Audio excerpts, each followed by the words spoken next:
So vote yes, motion carried. Thank you, ma'am. Have a good afternoon. And the next matter, Mr. President, is an ordinance to amend the future land use map of the comprehensive plan in relation to tax parcels 53212, map 1, 530, or parcel 1, excuse me, 53212, parcel 27, 53218, parcel 42, and 53218, parcel 44, and 53219, parcel 1. Mr. Whitehouse. Thank you. On May 7th of this year, the Planning and Zoning Department received a request on behalf of the property owners to consider a potential revision of the future land use map element of the comprehensive plan, specifically in relation to the 5 parcels that Mr. Moore just read into the record. The parcels are located on the north and south side of Delmar Road, west of the municipality of Delmar. The total area of the parcels is approximately, exact number,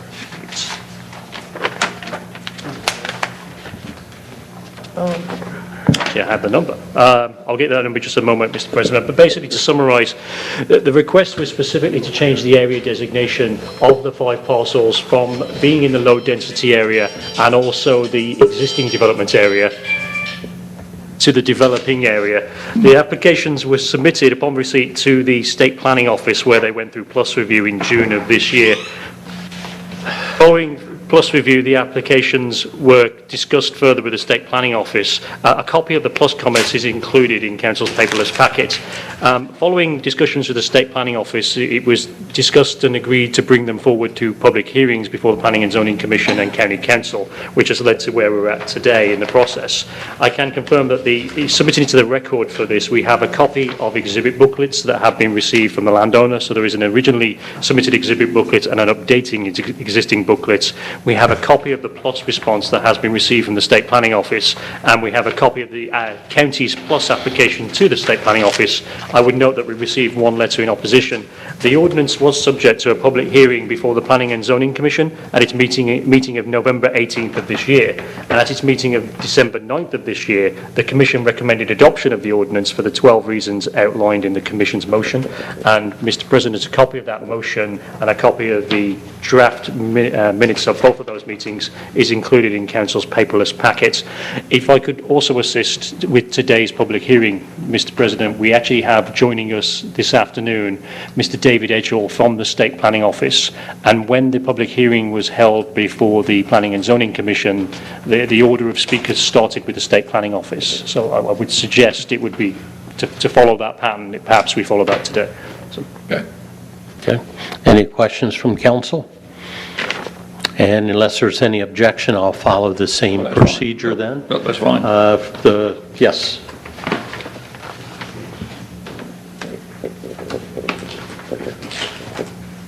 Good afternoon. Thank you for having me. My name is David Edgell. I'm the Director of the Office of State Planning Coordination. We're located at 122 Martin Luther King Jr. Boulevard South in Dover, Delaware, 19901. And I have a few comments to kind of give you the overview of our process and procedures following the PLUS application. And I'm going to make a few comments that pertain to both of the plan amendment applications. So if I could ask that they be included in the record for both applications so I don't have to say them over again, which I'm happy to do, but I think it'll save everybody some time. That's fine. To do that. So just for some context, our office, our mission is clearly continuous improvement and coordination and effectiveness of land use decisions made by state, county, municipal governments while building and maintaining a high quality of life in the state of Delaware. And it's in that spirit that I come here today to comment on these plan amendments. I want to give you a brief overview of our strategies for state policy and spending and the Cabinet Committee on State Planning issues. And as you'll see, these state statutes are the reason why we've objected to these applications and want to kind of share some of our thoughts and our state agencies' concerns with you as a council. In 1994, the Cabinet Committee on State Planning Issues was created with the objective of considering the orderly growth and development of the state, the most desirable general pattern of land use. And shortly after that time, that body, which includes Cabinet Secretaries of Natural Resources, Transportation and Agriculture, Safety, Homeland Security, State Housing Authority, and my office, I'm on that committee as well. in order to kind of put those policies into a guiding document, it directed our office to do the strategies for state policies and spending, which was first adopted in 1999. In 2011, was memorialized in Delaware Code, and now it's a function of our office and staff to the Cabinet Committee to prepare this document and map series every 5 years, including updates from all the local governments and all the state agencies with the most current up-to-date data and information about land use development, infrastructure, and growth in Delaware. And we most recently updated it in July of 2020, which seems like a long time ago now. It wasn't that long ago. And I actually got some of these slides from a presentation I made before this council in February of 2020, which was probably the last public presentation I made about this before we had the coronavirus changes. So the purpose is to coordinate land use decision making with the provision of infrastructure and services, because in Delaware, we're unique among states that land use decisions are the responsibility of the local governments, the counties and municipalities. As you know, you prepare your comprehensive plans and your land use and zoning ordinances and regulations, but the state government provides many of the aspects of infrastructure and public services that oftentimes are provided by counties or municipalities in other states. And to give you some examples, this is not an exhaustive list, but it's some examples we use: school transportation, school construction. DelDOT, as you know, maintains and builds the majority of the roads in the state. Public school operations, 60%, we spend 30% of paramedics, and the state police is the largest police force in the state, and as you know, is the primary police force in Sussex County for the unincorporated areas. So the reason for this is we want to make sure what our agencies are planning and what they're providing is consistent with where you're growing and how you're growing as a community. So we want to work very closely together. In order to show this and guide us, we make a series of maps, which you probably hear about quite frequently.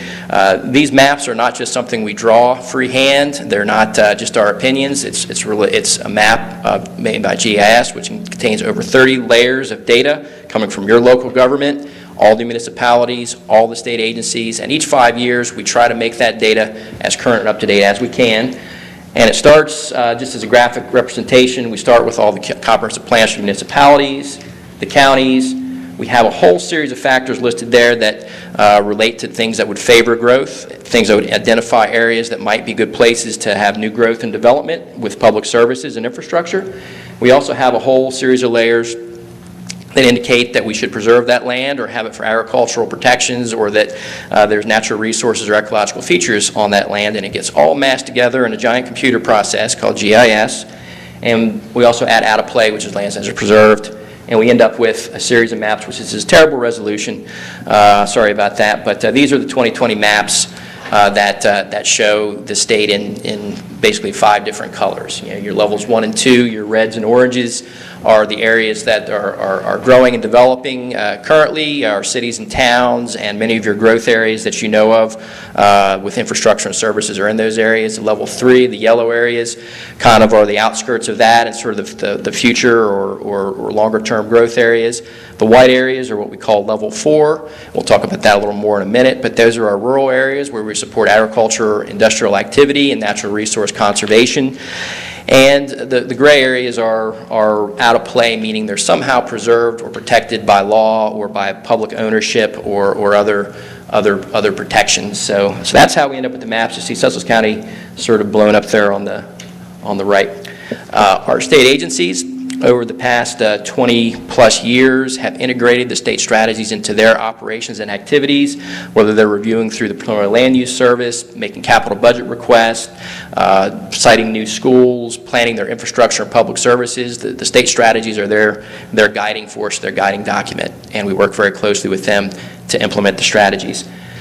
The local government comprehensive plans, as you know, you just finished with your comprehensive plan in 2018.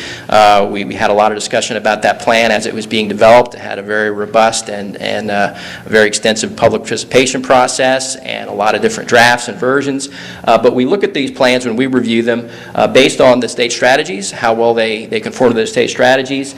And that's really one of our guiding factors. And then we take your plans as they get adopted and certified by the governor, and they're the input for our state strategies in the next time around. They're one of the many inputs that we use.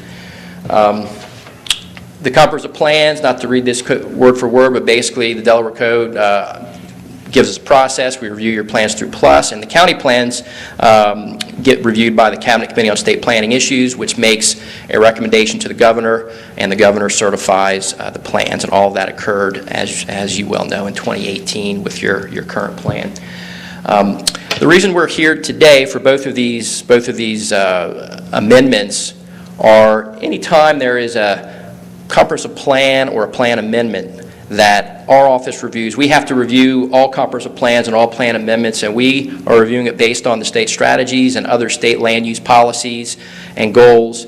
And if we should have the occasion to make an objection to one of those plans, and meaning that we as a staff believe that the plan amendment or the plan does not match where we're going with the other state agencies, and that there's going to be a conflict or a miscommunication, we sort of raise this issue, and that's what we've done in these two cases. There's a process that's stipulated in the code that starts with a 45-day negotiation period, which we initiated after the PLUS review, and we mutually agreed with the planning office, with Mr. Whitehouse, and with our cabinet committee that we would extend that time so we could have these public hearings before your planning commission and zoning commission, as well as with you as a council, so we could gather more public input and your feedback before we go to the next step. And I think, I think it says it there that if this council is inclined to move either of these two plan amendments forward towards adoption, we ask that you push the pause button so that we can go send it to the Cabinet Committee on State Planning Issues, and there's a process called dispute resolution, which really is we'll hear both sides, and that body will talk with the parties about what a resolution might be. So that's the procedure and why we're here today, and that's what that slide says basically, is that two courses of action today on either of these amendments. If you're inclined to not move forward with them, then the matter is considered closed essentially. But if you're inclined as a council to move forward, we will just hope that you push the pause button so we can engage with the Cabinet Committee on State Planning Issues. And just a couple slides to give you some context. I think this will be relevant as we talk specifically about the Delmar area as well as the other application in front of us. We have this really neat new map viewer on our website that I encourage you to take a look at. It's called our Development Trends Viewer. And what this is showing you, this is a screenshot of it, but it's an internet sort of map thing, and you can really zoom in and see all the building permits and development approvals and plus reviews for the last 5 years. And the numbers on the sides sort of tally that up, and the left side of the screen is you're in level 4, where we're really not expecting development and growth. The right side is in levels 1, 2, and 3, where are really consistent with our plans. And you see this is statewide. Bottom line, we've seen a considerable amount of growth and development in Delaware in the past 5 years, and I will tell you, and I really don't need to tell you as a council, it's only been accelerating in the last year or so. Delaware is a very desirable place to move to live, to develop, to open a business, and we are working very hard to work with all of our local governments to accommodate that growth and make sure our agencies and the local governments are ready for that growth when it occurs. And you see it's I will say that the 23 million square feet of industrial space that we've seen in the past 5 years is clustered in Newcastle County, but the bulk of those 28 plus 6, 30-some thousand units of residential is really Sussex County. You're the leaders in the residential, and this is just your county. We can the neat thing about this, you can zoom to each county and see you've got 14,000 units in levels 1, 2, and 3 over the past 5 years, along with 4,800 in level 4, which is cause for some concern. It will be a future conversation, I'm sure. But just to give you some context, these are the number of housing units in some municipalities you may be familiar with, and they're throughout the state. They're not just in Sussex County. But if you're going to say there's 19,000 units, that's pretty much in the last 5 years you've done about bigger than Dover in Sussex County. And this includes the municipalities as well as the county, so it's not just in the unincorporated areas. But that just gives you some context of when I come before you, I'm speaking from the framework of we look at the whole state of Delaware. We have 60 local jurisdictions. We're working very hard with all of them, and we're sort of coming at this from the context of we have limited resources. All local governments have limited resources, and we have to be very strategic with our efforts for how we proceed. And that's the spirit in which that's kind of where we're here, and that concludes the comments that I was going to make for both applications as the context, and just hope that we can reference that for the second application because it's relevant for sure, and I won't have to say all that again. You won't. So more specifically to Delmar, which is the application in front of you as the plan amendment, it's reviewed, as Mr. Whitehouse mentioned, in June of 2021. We objected in our plus letter because of reasons I will explain in a moment. We went to our cabinet committee meeting in September and briefed them on the issue and the reasons for our objection, and actually Mr. Whitehouse spoke, and I believe we had public comment at that meeting, and I believe the applicant's attorney spoke as well, kind of shared some thoughts, and the cabinet committee at that meeting agreed to extend this period so we could have these hearings, because the desire that Mr. Whitehouse expressed to us is, he really wanted to have public comment in front of Planning Commission and Council, and we certainly agree that these are not just changing colors on a map. It really should be a broader conversation and be as transparent as possible. So at that meeting, we agreed to proceed with this course of action, and they also made a motion unanimously to support our plus letter and our objections, and just take that as you will, sort of where they're thinking on this matter so far. There's the picture that Mr. Whitehouse did show, and I got to work on my computer because the graphics are not so good. But we made a map. This map's a little. I find it a little hard to see, but it shows your comprehensive plans, land use colors underneath of it, along with an aerial photo, and the parcels in question are in light blue. This is, in my mind, just a little clearer, but you see most of those parcels are in white. There's a total of about 899 acres. That's part of this application, so almost to 900 acres.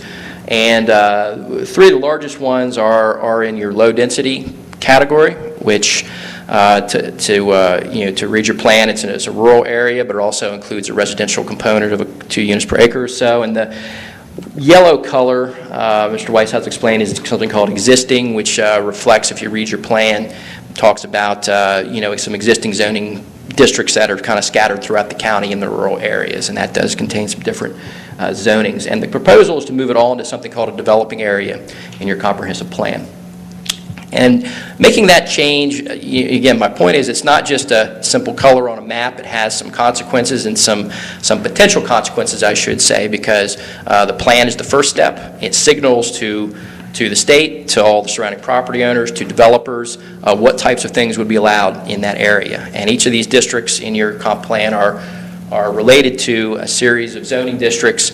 And the purpose of this developing area talks a lot about adjacent to municipalities, within future annexation areas, adjacent to town centers, which are all your higher density areas in your plan. And as you see, the Delmar is to the very right of that screen. They're not exactly adjacent to Delmar. It's not in Delmar's annexation area. It's separate from Delmar, kind of away, in a rural area. So, one thing I would say, and then you'll read in our plus letter, it really doesn't match what a developing area is set out to be in your plan. But the reason for that request, I'm sure, is that being in a developing area allows a very broad range of potential zoning districts that could be requested of this council for development in that area, including high-density residential, heavy commercial, and industrial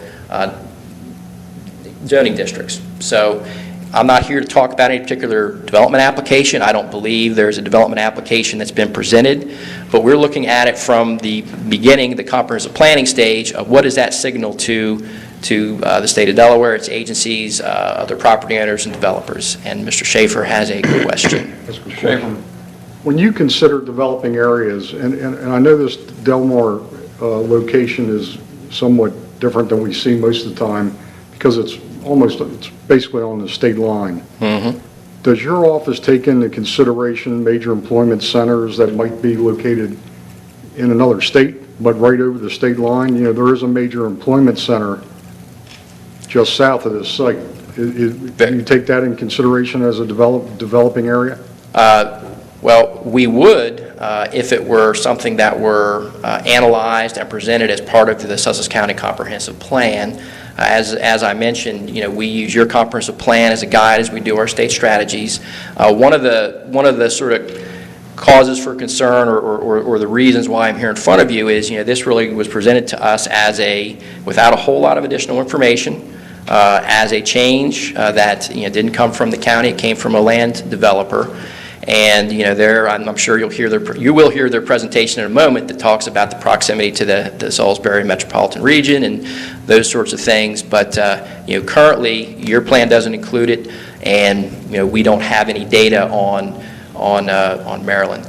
I will say that, you know, in the future, one of the positive things that's happened in recent years is the western part of Sussex County is now part of the Salisbury-Wycomico MPO, which is the Metropolitan Planning Organization, and there have been a lot more discussions. And Dorothy Morris, my colleague who's in the audience here, is on that committee, and there's been a lot more discussions of the transportation and transportation projects between the two states, and I think that's a positive thing. So I hope that answers, it does, yes, answers your question. So anyway, just again, you know, that's kind of what causes our interest, causes our concern, our desire to have some more conversation about this before it's approved. You know, we did some math, some analysis of, you know, what's there now and what could be, and the bottom line is the current area with that existing development area and the AR1 area in your low density, you still do have quite a considerable, it's a lot of acres, it's 900 acres, it's a large area. This is showing what could possibly be done, sort of as a worst case scenario with up to 12 units per acre in parts of it and 2 units per acre in some parts of it, almost 5,000 units. But this kind of layout shows, you know, the potential, you know, maximum development yield, you know, should they come to you as a council for for basically high density residential zoning. You know, that's a very large number, you know, 10,000. You know, I don't know if the market would support that. But you know, we are looking at it in terms of, you know, you're creating a condition where there could be a major, basically a town the size of you know, Middletown, Newark type of a thing just west of Delmar, and, you know, our point is we'd like to, you know, have more conversation about that than just changing the map and seeing what happens. And there's also some more of the existing kind of future land use out there, some parcels that were currently zoned, and, you know, those numbers are very large, but again, you know, it's scattered out there, and there's just a tremendous amount of development potential out there already that again is not something that we had anticipated in our state strategies, and we really don't think it's fully explored in your comprehensive plan currently. And you know, this is kind of a blow up of our state strategies. You see the dot is kind of right in the middle of the proposal. And the bottom line is, you know, you hear level 4, you hear that all the time. It's rural and it's low density, and what does it mean? When we do our maps, you know, what that means is, you know, this particular site is just far enough away from any infrastructure, any services, that it doesn't have any of these sort of favoring growth aspects that we use as part of our analysis. You know, and that includes, you know, the comprehensive plan issues and annexations in municipalities, you know, census urban areas, bus stops, bike paths, libraries, schools, service centers. The fire stations, EMS, and hospitals are all sort of radiuses that deal with response times, and it's just, you know, far enough away from those things that it shows up as a rural area, not having any of those characteristics, which again is why it's level 4 in our strategies, and you know, low density for the most part in your comprehensive plan. And again, just the context, and we saw some big numbers there, but you know, Middletown, Dover, Newark, and that's kind of the outside potential. I'm not saying that that's what it's going to be. We haven't seen a development proposal. That's not certainly on the table, but that's where, you know, we have a cause for concern. Even the developing at existing zoning and densities of 4,000 or 5,000 units, again, a very significant impact larger than many of the towns that we have in Sussex County, and we ought to work together if that's the path forward for this area. And again, we stand ready with our agencies to help make that happen and communicate and coordinate with you. That's our mission. That's why I'm here today before you.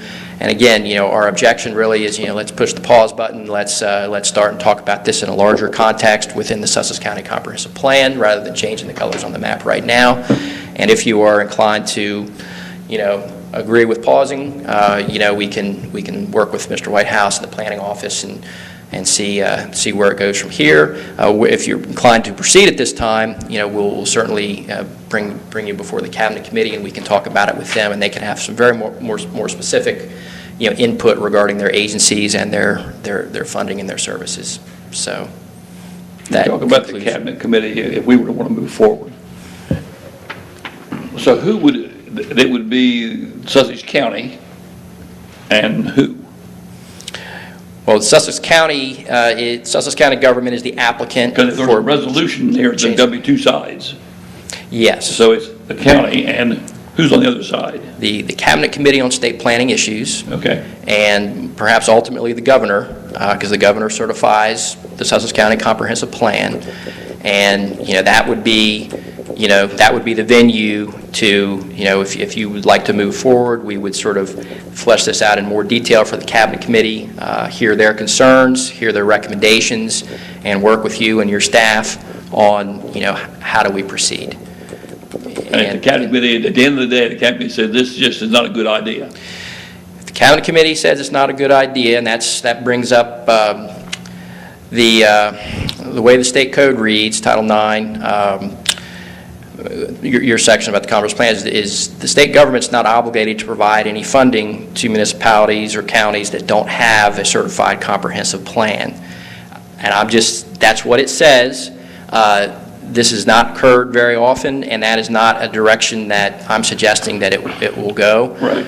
But that's if there is no agreement reached and the Cabinet Committee has some concerns, then it will ultimately be the governor who would kind of give us some direction on what would be the course of action. And I really, that is absolutely not the reason I'm here today, and that's not the message that I came here to. I'm not saying it was. I was trying in my mind get around who's talking to who or whatever. Or Mr. Raleigh, have some questions? Well, Yes. Robin, can you go back to the map that looks like this? I want to get some clarification on this. You're showing on the left side, that tan area. Am I reading that right, that that's an existing development area? Yes. So Mr. Whitehouse, you might want to fill this in because you're closer to this than I am. Okay, so the entirety of the blue outline is the 5 parcels we're looking at as part of the request. So you have 897 acres, of which one of the parcels is in the existing development area, which is the lighter, almost yellow colour, and then the orangey colour not shown on this map up here, but further to the southeast, this is the developing area. And this was specifically discussed during our comprehensive plan drafting process about where the developing areas are within the county. And if you look at the current comp plan as it exists today, county-wide, you can see the developing, make sure I get these correct, the developing areas were largely to be clustered around existing municipalities and in areas within their annexation and growth areas. And this is something that was specifically discussed during our comp plan drafting process and the plus comments that we received back from the state. In fact, there were several versions of the comp plan identifying where these growth areas were to be and where the developing was. But where you have areas of existing development that are capable of growth or have experienced some growth, the county wanted to recognise those during the comp plan process, and that's why we have an existing development area and a developing area. So there is a subtle difference between the two, and there are within the comp plan definitions assigned to those 2 colours. So that explains the difference in the 2 colours. I mean, can you go back? So yes, it's a developing area. Correct. So these would all change development. And 2 of the parcels are either in or partially in that development area. Correct.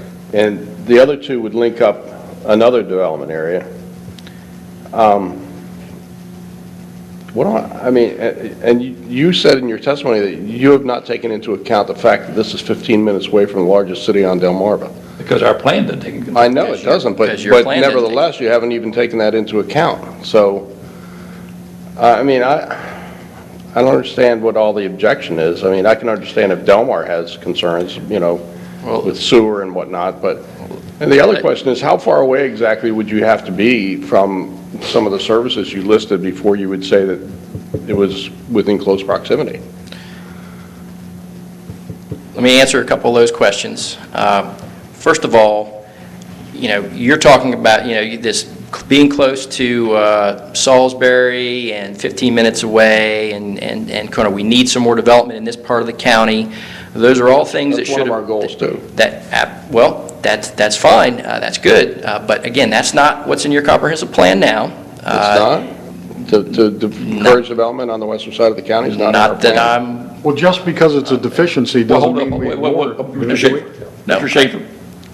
He's speaking, We'll let John. and then Mr. Rowley's speaking, and then you can talk if you want to. So, It's gonna be pleasant here. That's not in our... thank you. So let me address that. One of the concerns we had when we reviewed this through Plus was this did not come to us as part of the Sussex County Comprehensive Plan through that 2-year series of meetings, through the public outreach. Was that on the component. plan when you received it and reviewed it? It was not. It was not? There may have been some different versions of the comp plan, you know, but the plan that we certified, you know, that's maybe not the best picture in the world. Where does this come from? Why are we looking at this? This is the proposal from the applicant to change the comprehensive plan to all the blue. I'm not talking about the blue, I'm talking about the tan that's on The tan represents existing, which Right. Mr. Whitehouse explained is really reflecting, when you read the plan and when you look at what's in existing, it really reflects some land that was zoned for GR or MR previously, scattered throughout the county in the rural areas, and is limited to those 2 zoning districts. But that was on the plan that you reviewed. That clearly on the plan, and I'm not here objecting to the development of those properties as what was in the comprehensive plan. What I'm saying is, if I could approach the screen. Well, I don't like this map too much. This blue outline area here, which includes some of the tan color and some of the clear color, which is the rural area, you know, the proposal is that area would all go into that category called developing. So go out of the existing and move into developing. And when it moves into developing, it's 900 acres that would qualify for your highest density zoning districts, commercial, industrial, residential.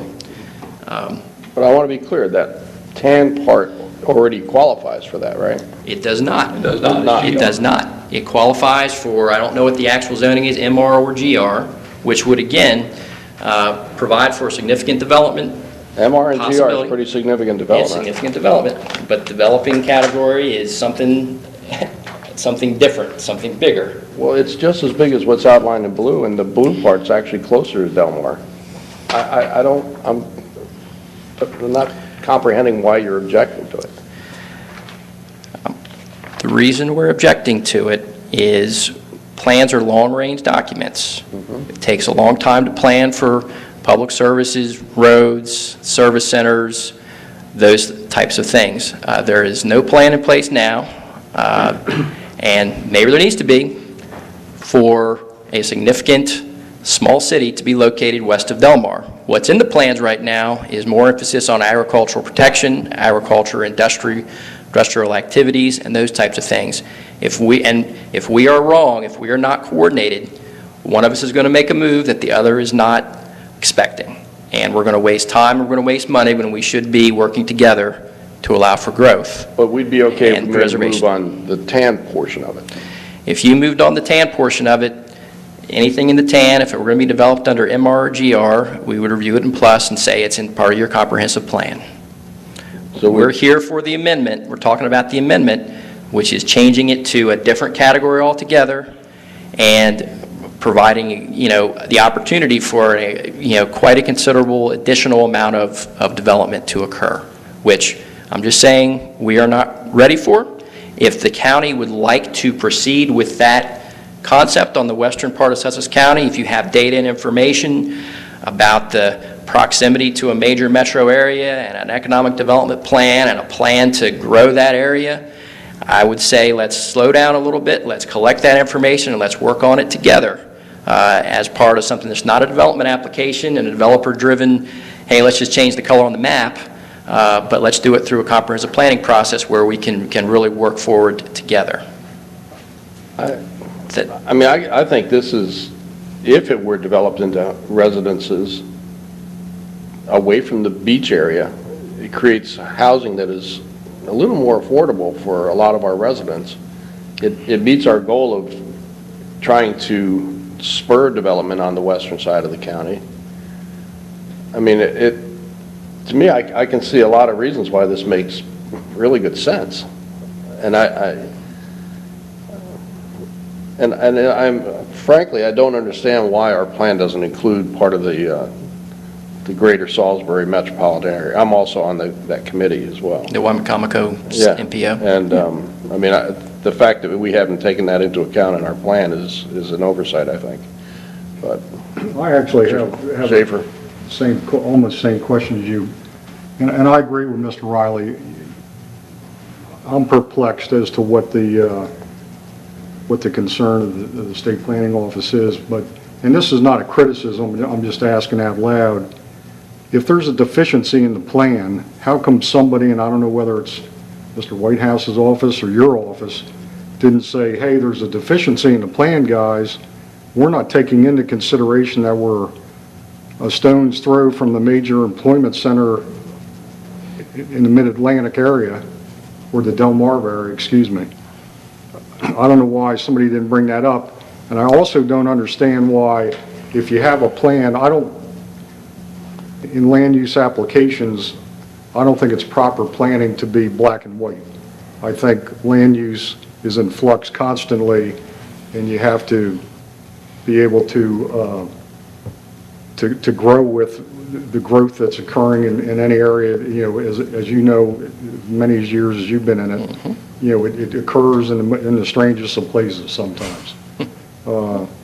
Like in the middle of Smyrna, Delaware, with a 1.5 million square foot warehouse. But I'm as perplexed as Mr. Riley, and I still don't understand why you wouldn't consider the major employment center right across the state line, even if it weren't in the plan. I mean, it's the white elephant in the room. It's right there. Everybody knows it's there.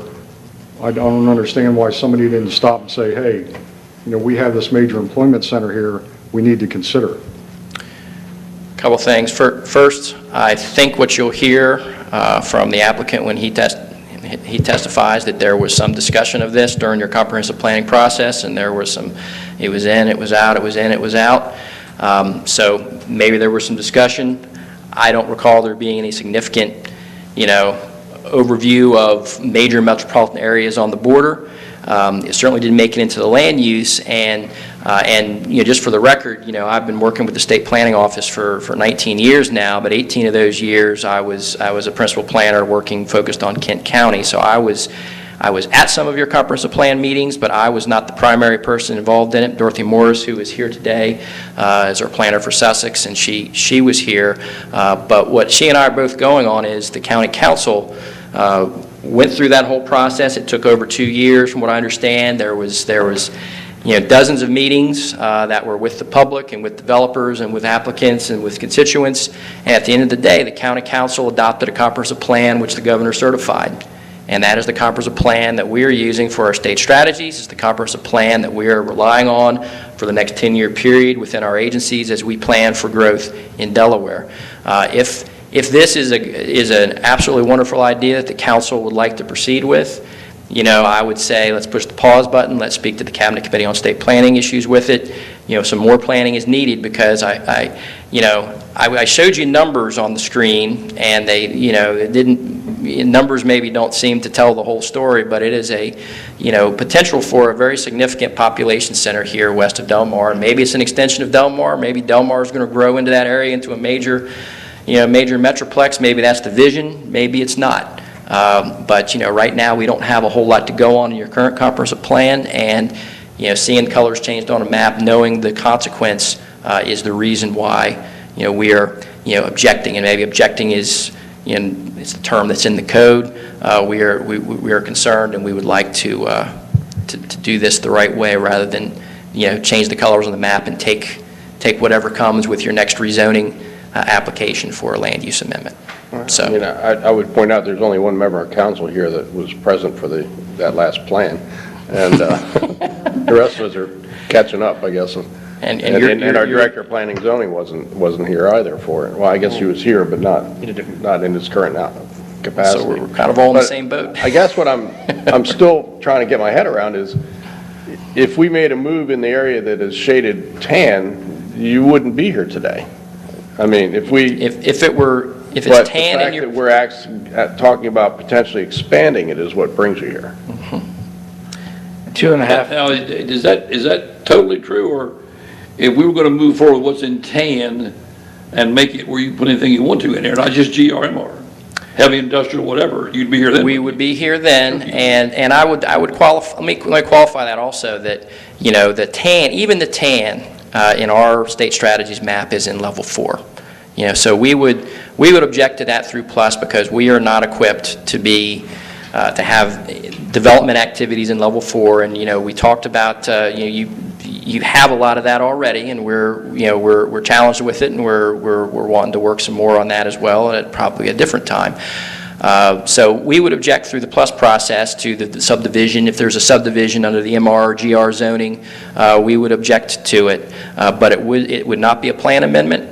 And we would not have the avenue that the code gives us to bring it before cabinet committee and have this dispute resolution process. That would be the difference. But in either case, if the tan area was in play and it was going to be a 500 unit development or 1,000 unit development, we would be concerned, and we would issue an objection through our letter, and you get those letters all the time, that would be that. But because this is a plan amendment, and because it's going to such a different land use category, which will allow, again, a considerable, it's not just the residential, light industrial, heavy industrial, light commercial, heavy commercial. It could be basically a small town, small city type of a thing. And, if that's what the county council would like to see, then we certainly need to talk. There you go. Any more questions of this gentleman? I have a lot of stuff going around in my head right now, because I'm just confused about if you 2.5 of those 5 parcels are in the tan area. And I don't know. There's just a lot going around in my head that... It doesn't feel like as big of an ask as what you're describing it. To me, it doesn't. I don't understand the pushback on it. But the cabinet committee thinks otherwise. Well, clearly. Maybe. If you guys object, is it done? It's not, you won't give any support to infrastructure or growth or roads or anything like that, right? That's not my decision. That would be the cabinet committee and the governor's decision ultimately, if it gets to that point. And Okay. and that's what I'm saying, is if you're inclined to move forward with it, we can hopefully push the pause button and go speak with the cabinet committee and see how they feel. How many's on that committee? It's the secretaries of transportation, Homeland Security, Natural Resources, Environmental Control, Safety and Homeland Security, Agriculture. Okay. And myself as Director of Office of State Planning Coordination and the Director of this Delaware State Housing Authority. So that's the group. I'd like to hear what Delmar has to say about it too. I'm sure we will. Okay. No other questions? I don't think so. All right, thank you for having me. Thank you. Probably enough questions. Thank you. Mr. Hutt.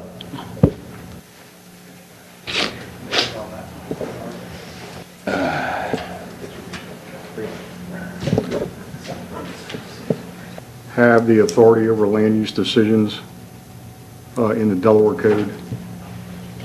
Final authority with all land use matters rests with Sussex County. That is correct. That was my understanding. I just want to make sure I'm correct on that. And it's interesting you should say that. If you look at that point is emphasized or repeated, might be the better word, within the recommendation that came from the Planning Commission. And as I'm thumbing through it, I don't know if you have it handy or Mr. Whitehouse, but there is one of the factors that the Planning Commission referenced in making its recommendation, and I think I'm there, is number 8, which states almost, I think, exactly what your question was, Mr. Schaefer, which is, by the terms of the Delaware Strategies for State Policies and Spending document, all land use authority remains vested with Sussex County. And then it has a couple more sentences after that, but the short answer to your question is yes, and that's reflected in the Planning Commission's recommendation to this body. You did hear the directors, that's your title, make a statement that it goes back to the Cabinet Committee. If they don't sign it, we're in trouble. I did hear Because by that. state law, they have means of withholding money from us. I did hear that. Okay. But I think the other thing that the directors said a number of times was that it can begin a negotiation process Before you adopt it. before. I thought what he said was we should have the negotiation process before we adopt anything. Because once you adopt it, that's over with, right? Yes. That's how I understood him. The ordinance that's in That's how the front. Cabinet Committee works. The process as this was set up through, and again, we are not the applicant. That's correct. And so the process as it was set up was for these public hearings, and the recommendation that came out of this, and my understanding of the strategy between Mr. Whitehouse and Director Edgell was that the strategy for that was. The motion. Questions on the motion? We'll take the vote. Mr. Rock, you vote first. Yes. Mr. Schaefer? Yes. Mrs. Green? Yes. Mr. Hudson? Yes. I'll be yes, motion carried. Okay? Thank everybody. We got another one. Thank you. Oh, yeah. Yes. Don't rush off. And the Second next, half coming up. the next